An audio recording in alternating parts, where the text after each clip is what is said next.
Meu irmão, minha irmã, hoje, Sexta-feira Santa, nós mergulhamos no mistério da paixão e morte de nosso Senhor Jesus Cristo. Hoje é um dia de silêncio, de jejum, de abstinência de carne, um dia de oração. Nós hoje não trabalhamos, dedicamos o máximo do nosso tempo na contemplação do mistério da cruz. Para ajudar a nossa meditação de hoje, no contexto também do nosso retiro espiritual, eu quero apenas dar a você alguns elementos a partir de uma obra de arte. No material do nosso retiro, eu sugiro esta contemplação da imagem do crucificado pintada pelo artista Diego Velázquez. Esta obra remonta ao ano de 1631, 1632. Trata-se de uma tela, uma pintura a óleo. E o artista atingiu nesta representação uma profundidade espiritual que nós devemos ressaltar, não pode nos passar despercebido. Alguns elementos, então, eu destaco desta pintura. O primeiro chama muito a nossa atenção, o realismo com que o artista pinta o madeiro da cruz, o lenho da cruz. Se vocês observam bem na imagem, e vocês têm esta imagem em mãos, é possível ver até, como nós chamamos, os nós da madeira. É um lenho realista, este pintado por Diego Velázquez. É possível ver, inclusive, a junção das duas traves, não é? A haste vertical e a haste horizontal, onde se unem no centro. É possível ver esta junção das duas traves. Quase que nós conseguimos perceber a textura desta madeira crua do lenho da cruz. Então, o primeiro aspecto que nós devemos meditar é este: a realidade da cruz, o lenho da cruz. Esta árvore, este lenho, onde o Senhor Jesus Cristo foi crucificado. Nós contemplamos da mesma forma, o mesmo lenho como é tingido pelo sangue do Senhor. Se vocês observarem bem, onde as duas mãos estão fixadas pelos pregos e onde os pés do Senhor estão fixados igualmente, onde o sangue escorre, é possível ver, não é, como o lenho é impregnado deste sangue precioso. A cruz, ao contrário do que muitos poderiam imaginar, não foi assumida por Jesus de modo fictício. Eu já ouvi pessoas dizerem, mas ele sendo Deus, o seu sofrimento foi amenizado. O seu poder divino, a sua natureza divina amenizou a dor que seria própria da natureza humana. Mas não é assim. Humanamente falando, o Senhor sofreu verdadeiramente a sua paixão e abraçou o lenho da cruz como patíbulo, não é? Como altar da sua entrega, do derramamento do seu sangue inocente para redimir a humanidade inteira. Então este é o primeiro aspecto, a realidade da cruz. E Diego Velázquez não fez aqui uma cruz simbólica, ele fez uma cruz real. Um verdadeiro lenho, uma verdadeira árvore, de cujos galhos pende a salvação deste mundo. Da mesma forma, o segundo aspecto que eu quero destacar nessa pintura é o realismo do que nós chamamos de titulus crucis. A famosa plaquinha com a inscrição Jesus Nazareno, Rei dos Judeus, que Pilatos mandou escrever para afixar no alto da cruz, o motivo da condenação à morte de Jesus Cristo. Ora, Diego Velázquez pintou esta placa, esta inscrição, com estes dizeres, não é? Jesus Nazareno, Rei dos Judeus, em 3 línguas, conforme nós encontramos no Evangelho hebraico, grego e latim. E, de certa forma, o artista conhece o texto bíblico, mas conhece também o que nós chamamos de relíquias da paixão, que podem ser contempladas, que podem ser veneradas, não é? Em Roma existe a igreja de Santa Cruz, em Jerusalém, na cidade de Roma, e lá estão elementos da paixão. Um deles é este Titulus Crucis, a placa da cruz, com estas inscrições nas 3 línguas. Se observarmos bem aquela relíquia, que era conhecida de Velázquez, é exatamente o que ele pinta aqui em sua tela, em seu quadro. Terceiro elemento que eu quero destacar é o lado traspassado pela lança, o lado de Cristo, que foi ferido pelo golpe da lança. Este lado traspassado pela lança é o lado do braço direito do crucificado. E aqui é preciso que nós, apenas de modo rápido, recordemos uma tática típica dos soldados romanos, não é? Do período antigo e da época de Jesus, inclusive. E a técnica era esta.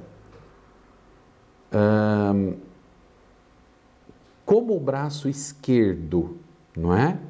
Era o que sempre segurava o escudo, portanto, o braço esquerdo, o soldado tinha o escudo. O direito era o lado direito, a mão direita, ele empunhava a lança. Era bastante comum que os soldados, isso é técnica, não é? Dos soldados romanos, que os soldados deflagrassem um golpe contra o inimigo, levando em consideração sempre o seu lado direito, que, via de regra, é o lado mais vulnerável do que o lado esquerdo, onde está, no braço do inimigo, também o escudo. Então, é nesse sentido que o lado direito é golpeado mais facilmente do que o lado esquerdo.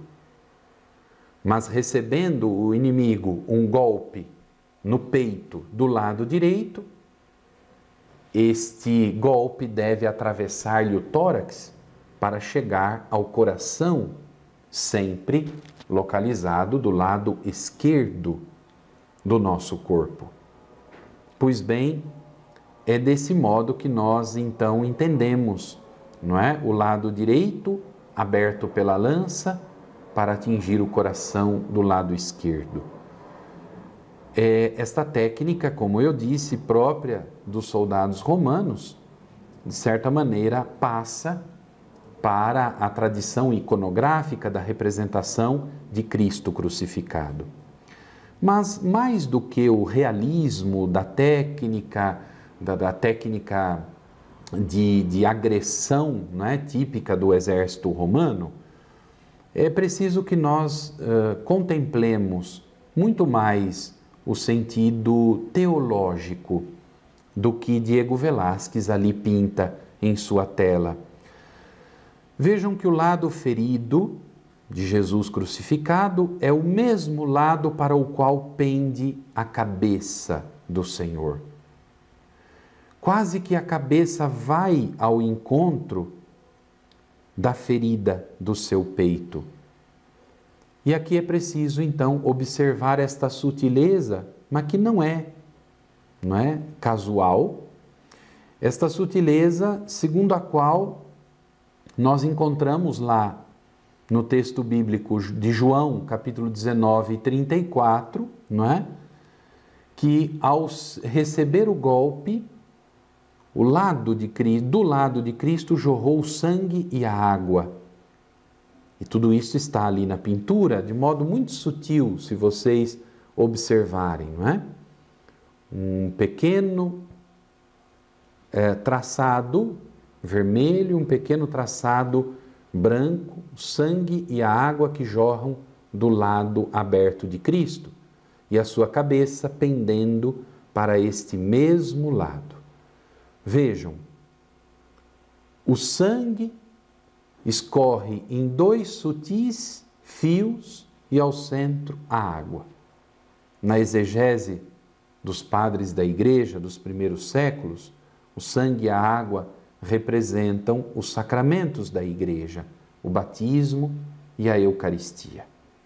Atentem para este detalhe, que não é periférico na pintura. Nós nascemos do lado de Cristo crucificado, do lado que foi aberto pela lança, pelo batismo e pela Eucaristia. Entramos para fazer parte da vida de fé, membros de Cristo e da Igreja, e somos alimentados, sustentados no caminho de Cristo, não é? Pela Eucaristia, pelo seu corpo e sangue. Quarto aspecto que eu quero destacar, sempre nesta mesma dimensão, deste paralelo entre o lado aberto pela lança e a sua cabeça inclinada.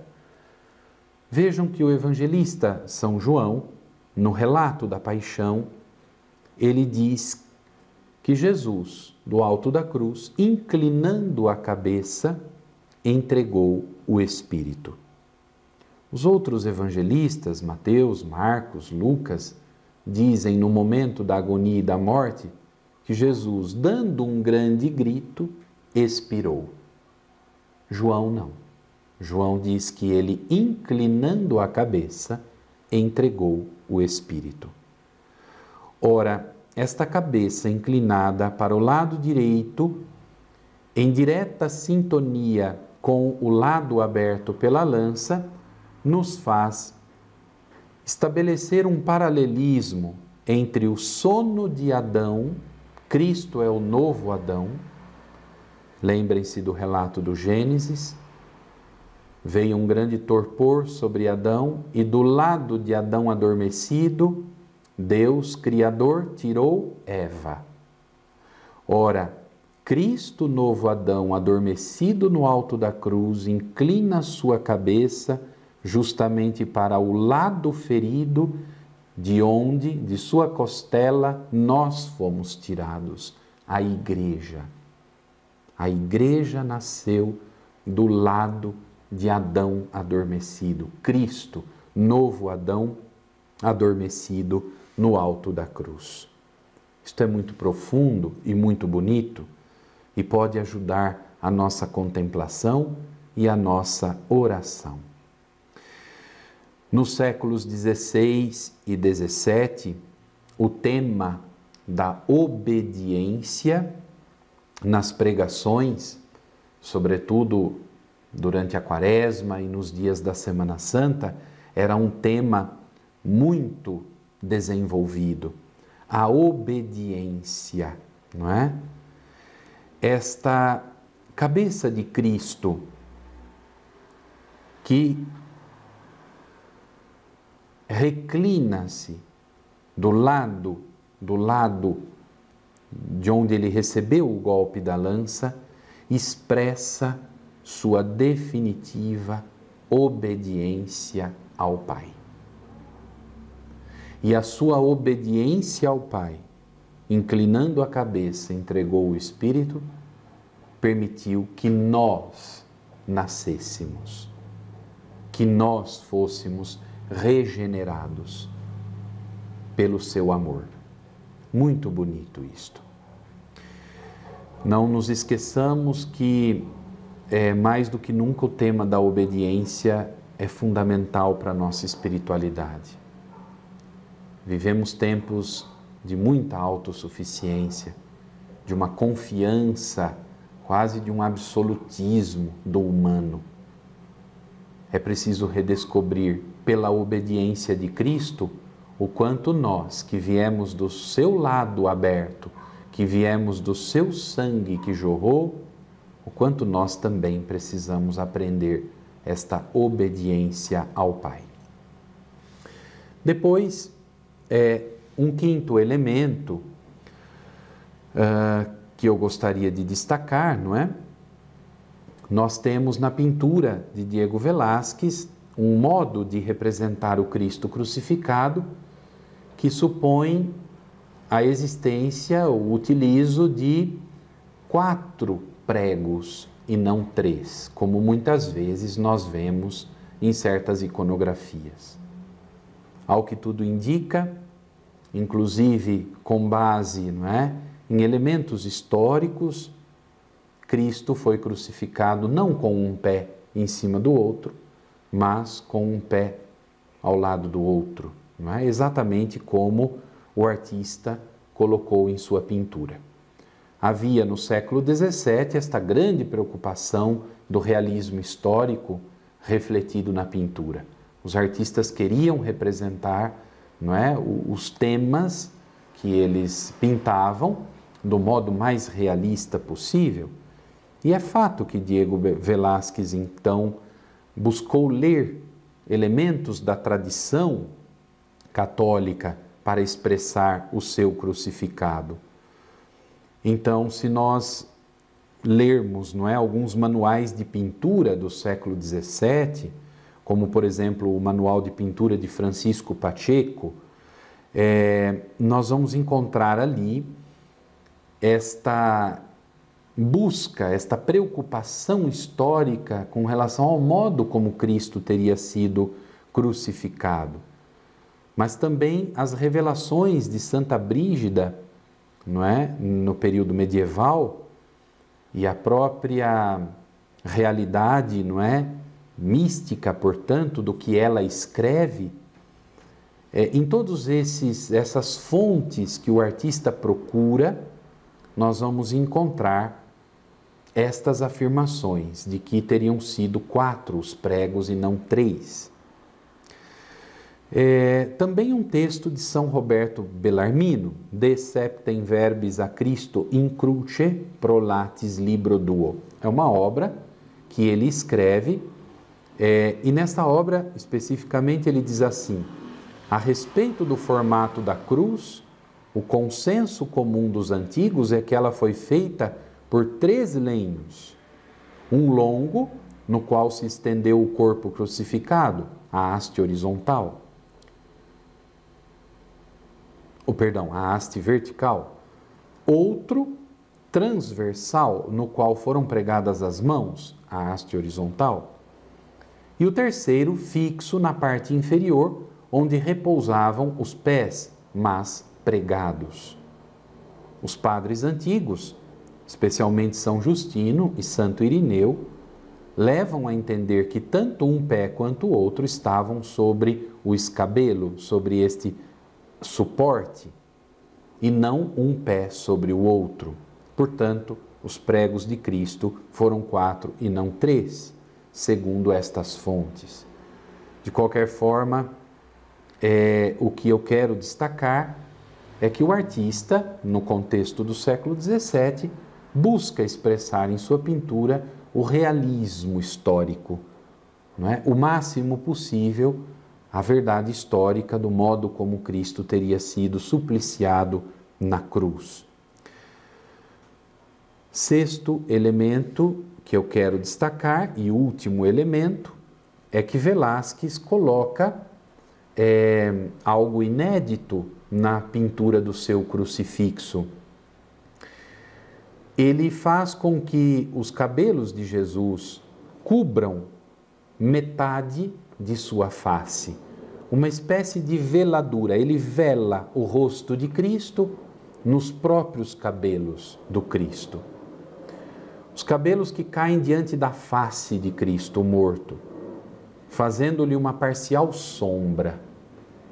Velázquez parece transpor para a pintura uma estratégia retórica muito comum na sua época, uma tática de retórica. Os oradores, os que faziam uso da palavra nas pregações, nos sermões, não é? Mesmo artistas que recitavam textos, peças, podiam fazer uso de uma tática retórica que tem um nome um pouco estranho, que se diz assim, aposiopesis. O que é esta tática retórica? Uma figura retórica pela qual aquele que fala faz uma pausa, um silêncio. Mas é um silêncio não decorrente de um erro na fala, esqueceu o que tinha que dizer. Não. Propositalmente, ele interrompe a fala. E aqueles segundos de interrupção, aquele vácuo, aquele silêncio, trazem de volta a atenção dos ouvintes. É uma tática retórica. Aposiopesis se chama. Ora, há quem diga que Velázquez quis, não na retórica, na fala, mas na sua fala por meio da imagem, da pintura, ele quis fazer esta suspensão. Criou um suspense ao velar a face de Cristo, não mostrando por completo a face de Cristo. Ele suspende a visão do rosto de Cristo, aumentando o suspense da cena e provocando a imaginação do observador. Isso podia representar um grande estímulo para uma época de grande efervescência mística. É nítido o tema da beleza ferida de Cristo. Nós vamos ouvir, não é, inclusive por parte de místicos, não é? Tantos relatos deste suspense acerca da dor de Cristo. À parte o fato de que a obra se insere perfeitamente dentro da escola, não é? Do jogo de claro e escuro, típico da corrente de Caravaggio, o fundo escuro e a sombra sobre a face de Cristo remetem-nos a um mistério, a uma mística. Havia, na Espanha da época de Diego Velázquez, uma mística, uma vidente, chamada Marina de Escobar, que fundou, inclusive, uma ordem, a Ordem do Divino Salvador de Santa Brígida. As visões místicas de Marina Escobar foram ditadas, foram escritas depois por um padre jesuíta, Luís de la Puente. E numa das frases deste jesuíta, que nos transmite as visões de Marina de Escobar, ele diz assim, cito, o rosto do Senhor era de tal modo piedoso que ele, virando de lado a cabeça, cobriu o seu rosto divino com os amplos cabelos, a fim de que eu não o visse, porque se o tivesse visto, não sei o que teria sido de mim, tamanha era a compaixão que eu sentia. Sem dúvida, estas visões místicas influenciaram a pintura de Diego Velázquez. As experiências extraordinárias da mística, da vida de oração, do fenômeno, não é? Da visão do mistério de Cristo, acabam por exigir dos artistas a busca de expressar aquilo que não é explícito. E o mistério deste amor redentor de nosso Senhor Jesus Cristo nunca será esgotado.